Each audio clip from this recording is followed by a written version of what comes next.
All right, we're back, everybody. Welcome to the We're back. welcome to the weekly recap. Number one wants to remind everyone we got one service on Sundays, ten One sir. thirty. One sir. Come hang out.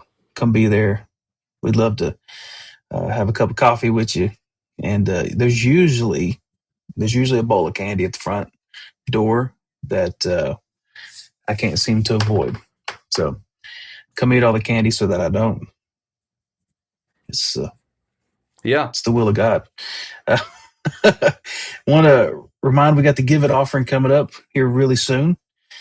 Be praying about that. Yep. I have, I'm 36 years old and I've been in ministry for a very long time and have been a part of many, many quote unquote building funds. And, I know people building funds and stuff like that make people really nervous and feel weird sometimes, but I love the motivation behind what we're doing, and we're needing a building, not just to have a building and to have something fancy and nice. We are trying to serve this city and do it with as many resources and to the best of our ability in the most efficient way possible. And so that's what you're giving into. You're Mm-hmm. giving into the broken. You're giving into those that need it. And so I'll be praying about that. That's coming up. We also got Christmas service coming up. Shout out to Dr. J.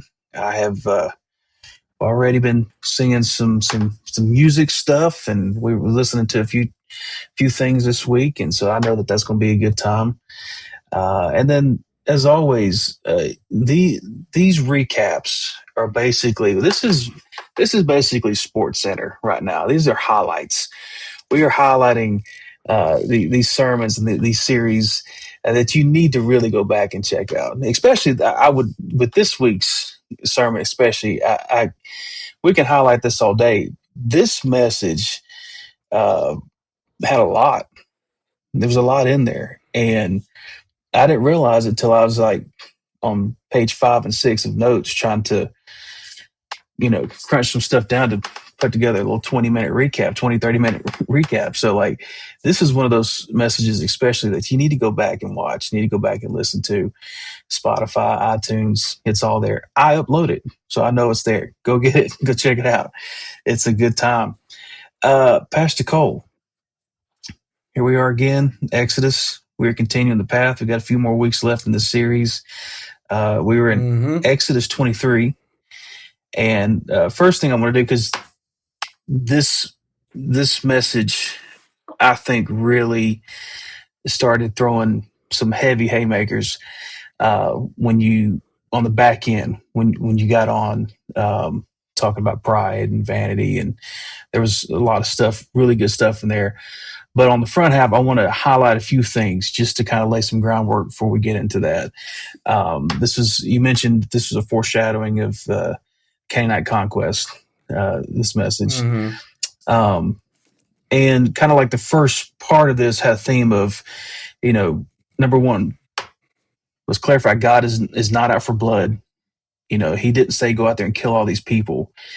God is just keeping his covenant that was made in Genesis. Again, we have another connection back to Genesis. Mm-hmm. God is having Israel destroy the sacred altars of the false gods there. And that he's not, a big line that you said was that God is not against us as people, but just against the sin that's binding us. Mm-hmm. So, number one, there's a lot to this. This passage is used many different ways, like many passages to weaponize and to uh, fit agenda and political agenda. And right off the bat, you set the tone by just kind of diffusing all that and pushing aside and Yeah. reading this for what it's actually saying. Yeah. If you don't read text looking for Jesus here Yeah, in a way that's spiritual, you'll read. It's kind of crazy that when you read the text, a lot of times I think that we read our own motives like onto the yeah, text. and our own, we project onto the text what's not there. And like one of the ways that I was shown this, like especially was like in the Genesis like story. God kicks them out of the garden, but what happens? Like we never talk about God going with them. Yeah. And the point of the story is that God goes with them. And the same here. Like you can justify killing people that you want to kill with this text. And as long as you do that, you'll not read it the way that it's meant to be read, which is this is a spiritual text about Jesus conquering the idols of our heart Yeah. and the people of God participating in that, right? The people of God, the kingdoms of this world becoming the kingdoms of our God. Um, like Israel's told, go smash these idols, and the people of God go and smash these idols. And I think it's a sorry, it's a picture of us of us smashing the idols in our own lives. And I think that that is very, very important for us to do, Yeah. and for us to be sure that's happening. I was talking to somebody recently here, and you know, politics comes up a lot, and especially in the construction world. And so, like, I'm talking to some of the guys out there, and you know, paralleling the kingdom versus the empire, and how do we? Basically, the question was like, okay, so the kingdom is this, and you know, the empire is this. We have to have this, and we have to have this. How does this work together? And I literally referenced this message. I was like, you you step in and you tear down the idols. Like that's Yeah. how do these coexist? They don't. We are called to step in and tear those idols down, and and build the kingdom from that place. Like you can't do both. Like you can't. Like I understand the practicalities of politics and government. And I understand all that, but from the place of the church and from the place of God's people and the kingdom, you can't serve both. They do it will not Well, a work. lot of what we do and a lot of what we believe is not practical. Yeah, Like, it doesn't make a lot of sense. It only makes sense if Jesus is Lord, yeah, right? Like, and that's like a Stanley Harwas. I think he says that. Like, what we believe only makes sense if Jesus is Lord. yeah. And the rest of this, like it's not real beneficial to us. No, It's not real. Yeah. yeah, that's somebody. One of the guys said, "Well, that's not very." Jokingly, it was like, "Well, that's not very good for business." I'm like, "No, you're 100% right. It's not good for business. Yeah, it's not good. It's not good." It's not Yeah, good for it's like business. I've been playing music in church since I was 4 or 5 years old. I don't make money there, dog. that's Yeah. that's not Yeah. where it's at. It's good for your soul, and it's good for your neighbor, and that's what we're Yeah. called to. And tearing down idols too, like that, just to bring it back around to that point, like it is good for both your soul and your neighbor, Yeah, right? Like idols do nothing but cause you to ultimately worship a false god that leads you to a place that is not good in the way that you treat people yeah. in your world. Another point that you made, you talking about non-weaponizing the scripture. This text is not about being blessed by standing with Israel or cursed when you don't. Like that's not what this is about. Um, and which is kind of a hot topic, especially over the last Yeah. few years. But Yeah.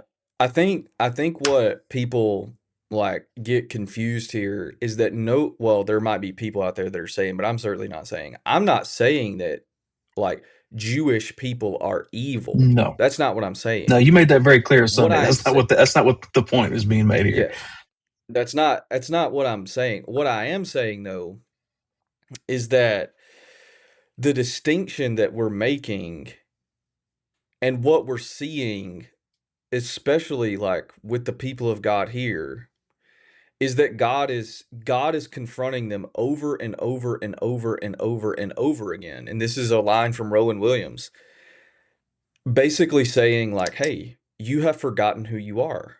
Yeah. You have forgotten who you are." So when we see like political things that have been going on, like hospitals being bombed and all of this, well, no, I don't bless that. No. No, I don't stand with that. No. No, no, I'm not for that. Like obviously you have a just war cause to protect yourself against terrorists. Like nobody's saying you can't protect yourself against terrorists, but bombing hospitals with children in them, like that's not just. No. That's not just war. Um and then like to label what I'm saying as replacement theology or anti-Semitic is just intellectually lazy. Like I mean it's just lazy. Like I'm not anti-Jew. I am pro-Jew. I am pro-Palestine. I am pro-Iran. Like and I what I mean by that is that I want people there blessed. I want people there to experience the blessing of God, the favor of God, and I don't want nobody is saying that God is done with Jewish people. No. That's not what we are saying. No. God is not finished with Jewish people. God is not finished with us. God is not finished with anyone. And I think like for us to be faithful, like we have to examine the text and say like, hey, the Hebrew prophets were over and over and over and over and over again looking at Israel and saying, you have forgotten who you Yeah. are. Like you were called to bless the world, not be a burden to the world. And what we see over and over and over again is Israel getting pulled away into their own desires and vices and being a burden to the world. I just had I guess you could call it an experience this morning where I'm kind of in a situation where not like a like I'm not I am in sitting in an office, but it's like, hey, I was thinking about a particular for some reason I am like in the middle of a conversation really about we were talking about money, and the thought hits me about like sinning for some reason. Like just this thought on sin and how like sin drags you away into your own sort of natural tendencies. And it, like the famous quote, it keeps you longer and takes you further than you would ever want to go. Mm. And it affects everyone around you. It affects your soul, it affects you, it affects the people in your world, everything. And so I think what we're seeing is like I think what we have to be able to say is that the way that we treat other people and the way that we view other people actually does matter. Yeah. Like like it actually does matter, and it actually is part of the mission of God that we participate in tearing down the idols that cause us to build structures that push people away. Yeah. Right. And so when we talk about this theologically, and I could honestly ramble about this all morning, but like I had a conversation with Scott yesterday about this because he's like, I don't think this is right. And I was like, that instinct like is Yeah. correct. Like, no, I do not stand behind everything that Israel does. Do I bless Israel? Yeah. Yes. I bless those people. Absolutely. I also bless Palestine. I also bless the Iranian people. I bless Americans. I bless Canadians. I bless Japanese people. Nobody is saying that your distinctions don't matter. Yeah. Um, they do matter. And what you have, like what you are as a people, bringing that to the table, like that's what makes the table the table. Where it gets anti-Semitic is when we start saying you can't come here because you are this, Yeah. right? It's the same thing with racism, like in America. You can't come here because you have a different color skin than me. Hmm. And the moment we move into you can't come because you can't come to this table because you can almost like anything there, I would say there are reasons to say you can't come to the table because, but it's always because sin is involved. Yeah. And whether it's us being restrictive to the table or someone making the table what they want it to be, there's always sin involved. Yeah. And that's where we have just, I think, as a church, not resting place, but the church overall, we have made this table what we want it to look like, to Especially the churches that we grew up in. absolutely to fit our lives financially, to fit our lives politically. That's where we have what ministry is supposed to be. We have, uh, just run far away from it. Why? Because that's where the good work is, right? Like the good work is sitting at the Yeah. table with your enemy. The good work is sitting at the table with those who have wronged you and wronged other people, and finding justice the difficult way. That's Yeah. that's what the table is, and it's a lot easier to be Egypt, to be Babylon, and build up the walls. Go, Mm-hmm. I'm just not going to have this conversation today.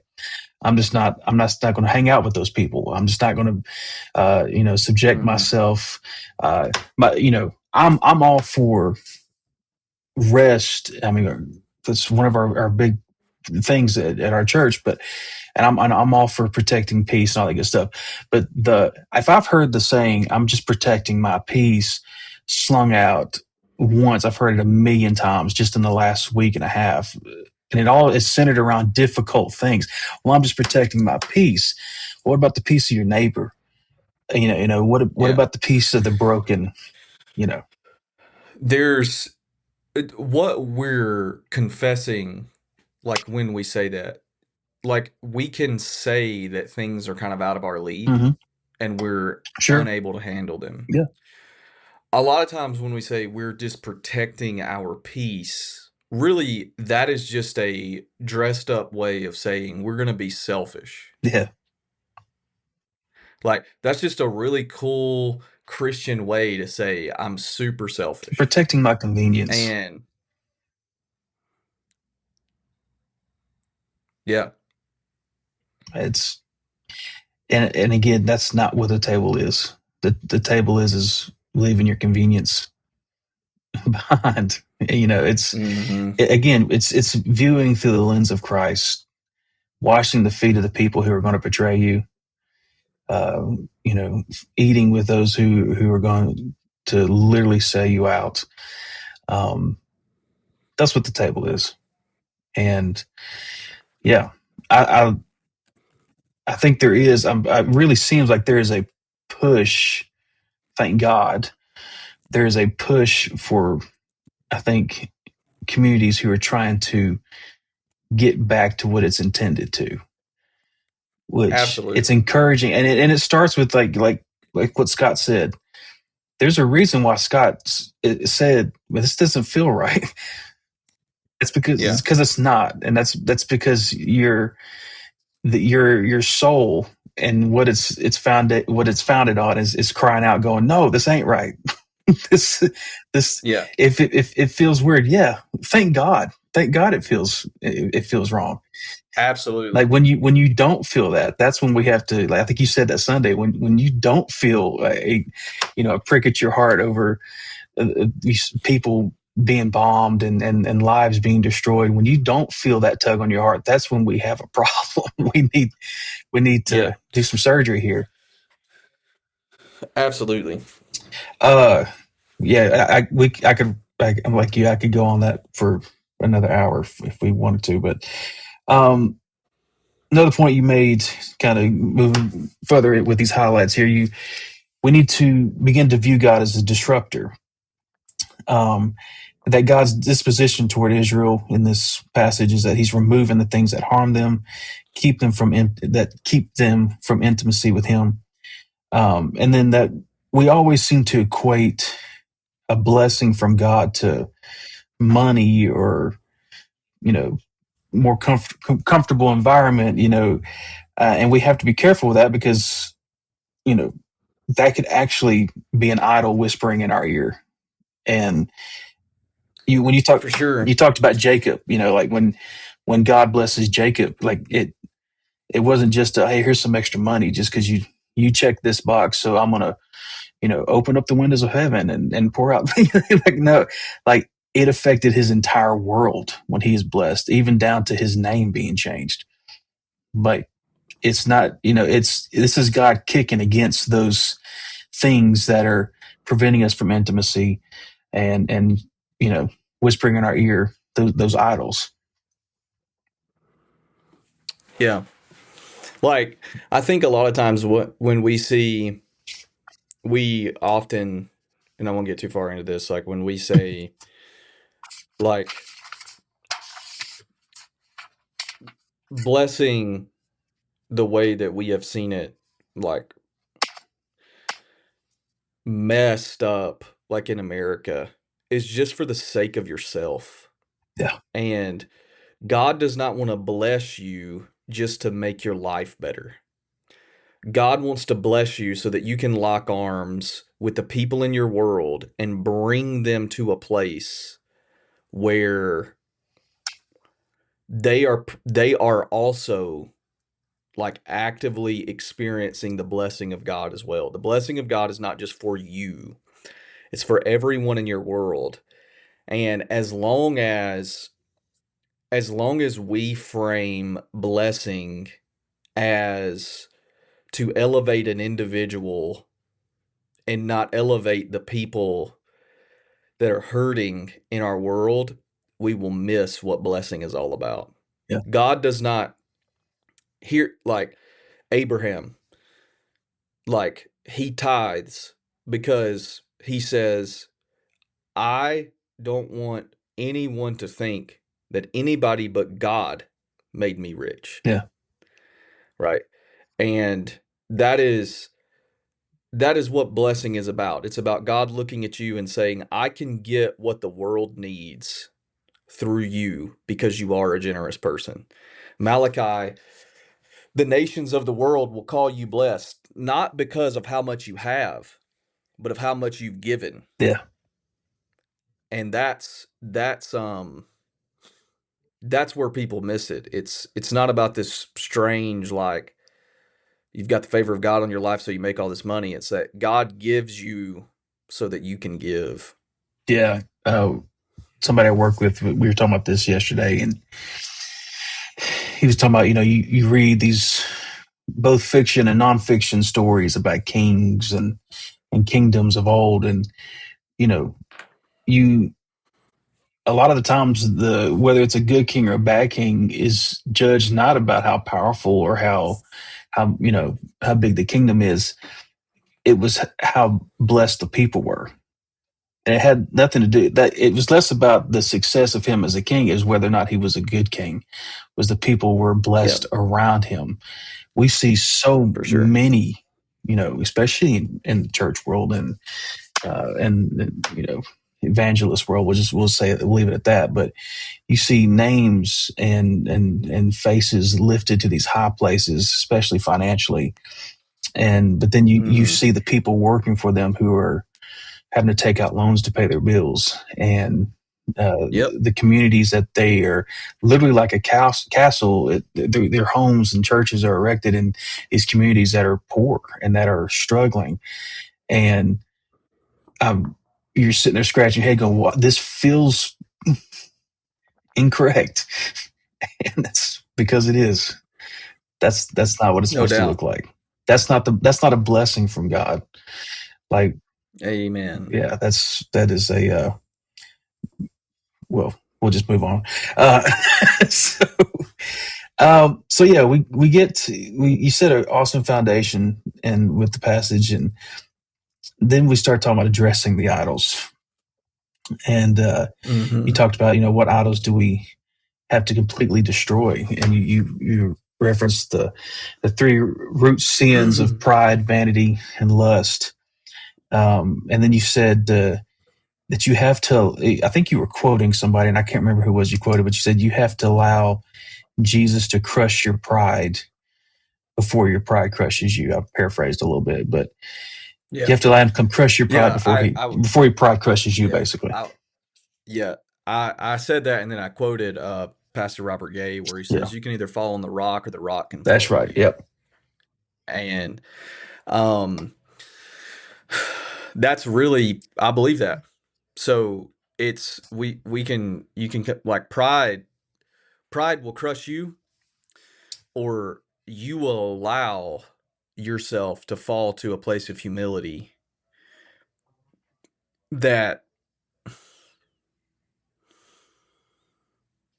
where you're not crushed, not in the way that it breaks you. There's a way that you will be crushed by life at times in a way that will break you if you are if you refuse to be humble. Yeah. But then there is a way that you're crushed by humility that is not a breaking, but it is blessing, right? It's Jesus breaking the bread and distributing it to the disciples, right? He blesses the bread, then he breaks the bread, then he gives the bread. And I think pride is just the opposite, that you give yourself to something that breaks you, and then God has to bless you to get you out of that place. Yeah. And where we see the bread, like we should see the bread the same way that we see Jesus, right? Jesus is the bread of heaven. Hmm. His body is the bread. And I think we've got to get into a place where we see ourselves that way too. Like we are being handed over into hands that will break us. But like when that breaking happens, it blesses the world around us. And if we refuse to regard our lives as just like pieces of bread in the hands of God, like if we resist against that, that will ultimately break us. Yeah. And then God has to come and find us. But it's better to be found in the hand of God, like broken and given to the world, than for God to come and find you and you think like you haven't always been in his hand. Yeah. Yeah. Um, you gave some great examples, of what pride looks like, what that idol looks like. And you talked about self sufficiency and comfort and performance and nostalgia and fear, and you know how those things flare up with us. Nostalgia specifically is an interesting one, um, because I'm a Star Wars fan, so like I lean heavy on nostalgia. Like it's that's why I push back at some of the newer stuff, because it's like this doesn't feel like Star Wars. Like, and so when I feel that, Mm-hmm. I lean into it. And it makes me happy. Well, that's like everything else we do. Especially we have these moments and these from days past of where we were in ministry times, and God bless the moment, or God bless that season, and we we just try to rebuild that and make it exactly the way it was. We put the keyboard in the same place. We do the lights the same way. We put it in the songs in a minor key, and heavy toms, and we try to recreate those moments. And Yeah. instead of just leaning into the Father and leaning into the intimacy with Him, um, yeah, that's just pride. And again, it goes back to, I'm going to make this happen. By God, I'm going to make this happen. Yes. I'm going to check these boxes, and a lot of times this you know there's a good place there, right? There's a good place in your heart, there because you're wanting people to experience these moments and and be touched in these moments, but it's coming from our work and not his. For sure. And we have got to be like, that's, just for me, like that is an idol with me that I have to constantly tear down because it's so easy to go, especially as a musician, it's so easy to go back to those moments and go, remember when that happened? Remember that one song? Let's run it back, and, and then when it doesn't Yeah. look the way we feel like it should look, it's like, oh, this was a big failure. Uh, Yeah. I want to get into a little bit of like the vanity part yeah, and the lust part really quick, but vanity, like it's it's idols that you've like learned to live at peace with, yep, and those things produce something out of us that make us bear an image that we're comfortable with, but it's not the image like that of Jesus. right, It's a different image. And we'll attach like it's vanity, taking the Lord's name in vain. We'll attach God's name to the image that we're bearing. yeah, And that's what vanity ultimately is. And if you want to like hear me expound upon that, you can go back and listen to the message. But I really wanted to talk about here is the last thing, like when God places restriction on you, yep, like that's for your sake. yeah, And I think the question that I asked, if I'm not mistaken, was where have you labeled God being cruel where he's just being caring? yeah, And it's like, how often do we say God is being cruel when all he's doing is caring for us? yeah, It's like Beckham thinks that I'm cruel sometimes when I'm like, hey, buddy, you can't do this. If you do this, you're going to hurt yourself. And depending on how bad or how extreme of a whatever he's wanting to do is, like, I'm not just going to let him go hurt himself. yeah, no, Like, if this is a moment where he can learn something, sure. But I'm not going to let him hurt himself to a point where he looks at me and say, "Why didn't you tell me? You knew that that was going to happen." yeah, And I think we'll mistake God's care when he says, "No, like don't do that. Don't engage in this activity." We'll see that as cruelty where he's just caring. yeah. That was one of the quotes I wrote down. Um, how are we mistaking God's care for cruelty, and then how are we blurring the lines between conviction and condemnation, and Mhm. where are we getting lost? But one of the things that you said was, conviction is the Spirit just reminding us of who we really are. Mhm. And again, back to what Scott said to you, this feels weird. Yeah, Yeah, that's your spirit should. letting you know this is who you are. This is what the way it's supposed to feel. Um, and then kind of to put a bow on everything. Again, this message. I mean,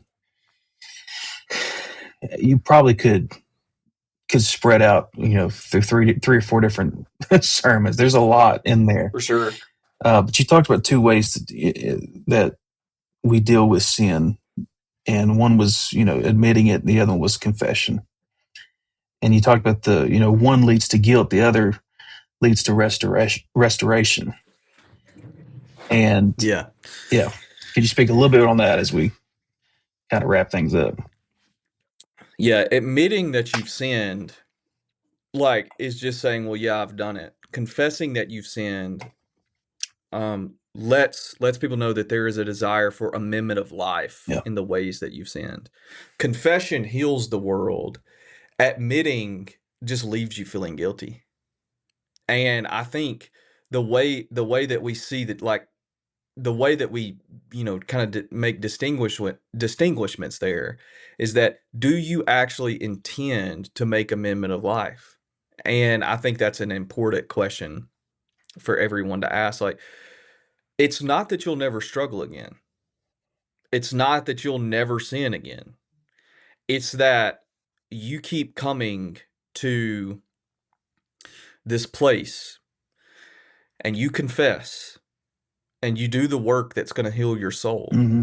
versus you just admit that you struggle in sin. I think we have to be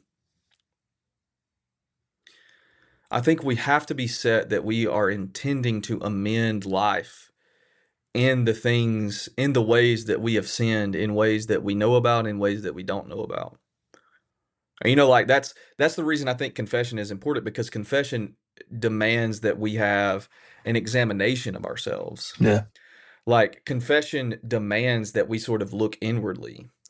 And when we can look inwardly, we will begin to see the ways that we're sinning that we don't want to name. It's what I said a few weeks ago about how Jacob is the way that we clearly sin. Yeah.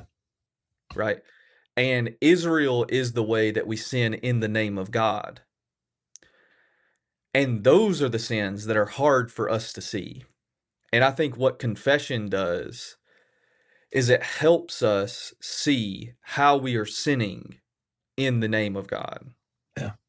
Like, for instance, I'll give you an example in my own life. Like, a few years ago when I took over, like, as the lead pastor of the church here, one of the ways that I sinned, like, in the name of God, was I equated success at the church to, like, God's amen over my life. Yeah. And that was, like, anytime the church was not successful, I began to see myself in a lesser light. Yeah. Like, even in God's eyes. And I thought I had graduated from that. I thought that I was over that.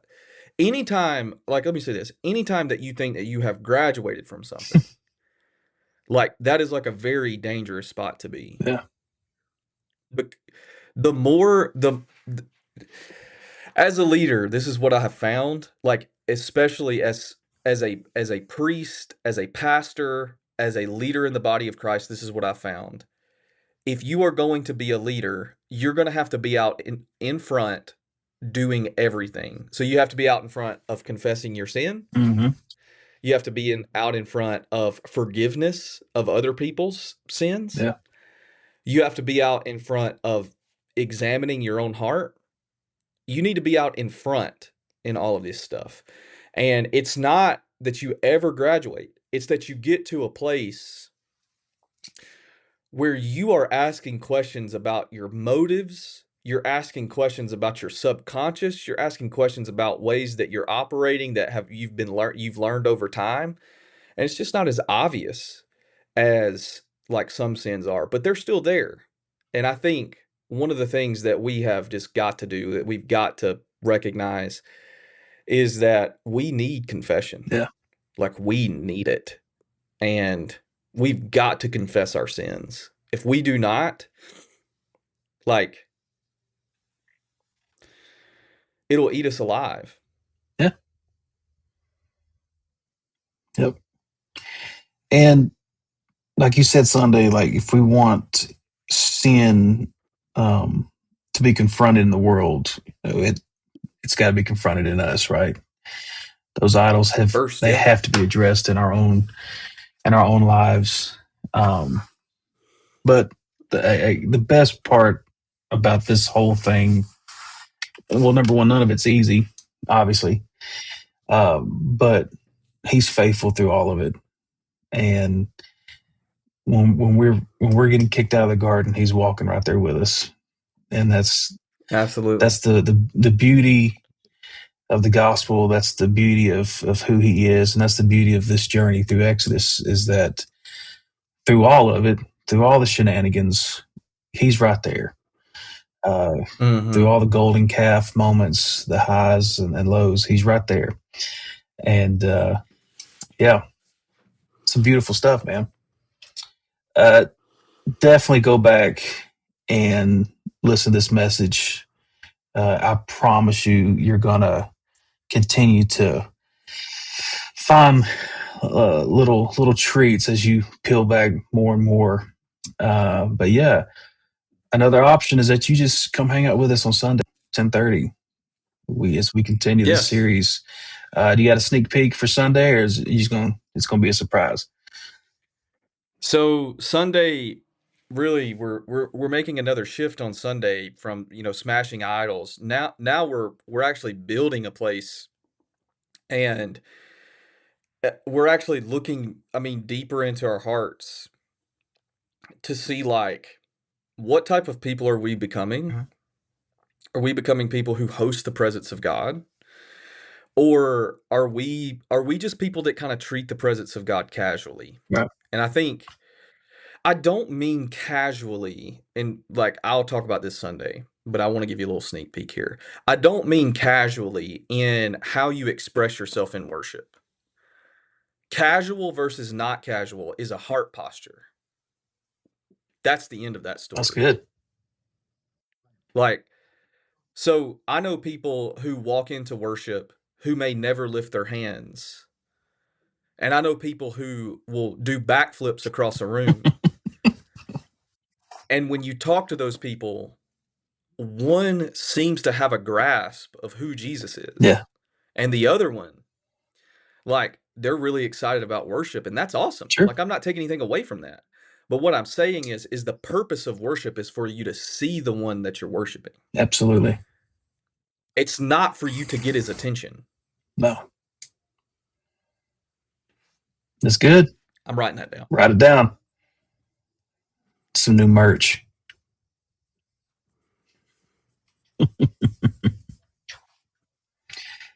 I haven't. I've started working on the sermon, but that's a good That's line. I'm going to use that. so now what's gonna happen is when you say it on Sunday, we're gonna make eye contact and have a moment. And it's gonna be great, and nobody else is gonna know that we had That's a right. moment there, unless you're listening to this podcast right now. So, That's right. we hope to see you on Sunday, 10:30. But if not, we will see you here next week, same day. And as we continue to push through Exodus and discover more about ourselves, discover more about our neighbor, and most importantly, discover more about God's goodness. And yeah, we love you guys, and we'll see you next week. All right, guys. Y'all have a good week. Heck yeah.